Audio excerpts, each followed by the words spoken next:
తమ సమస్యలు పరిష్కరించాలని డిమాండ్ చేస్తూ విశాఖలోని జీవీఎంసీ గాంధీ విగ్రహం వద్ద AP anganwadi workers helpers union CITU ఆధ్వర్యంలో అంగన్వాడీలు ధర్నా చేపట్టారు.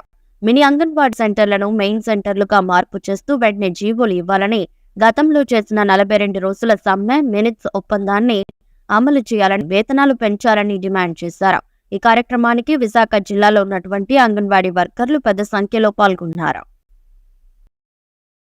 వెంటనే అమలు చేస్తాం, మేము ప్రభుత్వం రాగానే మేము అమలు చేస్తామని మాట ఇచ్చిన ఈ ప్రభుత్వం నిమ్మక నీరెత్తినట్లు ఎన్నిసార్లు ఈ 4-5 నెలల్లో మేము ఎన్నిసార్లు రిప్రజెంటేషన్స్ ఇచ్చినా, మెమోరాండమ్స్ ఇచ్చినా సరే నిమ్మక నీరెత్తినట్టే నోరు మూసుకుని ఊరుకుందండి. అంగన్వాడీస్ అంటే గత ప్రభుత్వానికి చులకనేమో అనుకున్నాం మేము, కానీ ఈ కొత్త ప్రభుత్వం కూడా మమ్మల్ని అసలు ఎట్టి పరిస్థితుల్లో కూడా పోనీ మేము ఇప్పుడు కాకపోతే తర్వాత అయినా చేస్తామని ఒక హామీ ఇచ్చిన పరిస్థితి లేదు.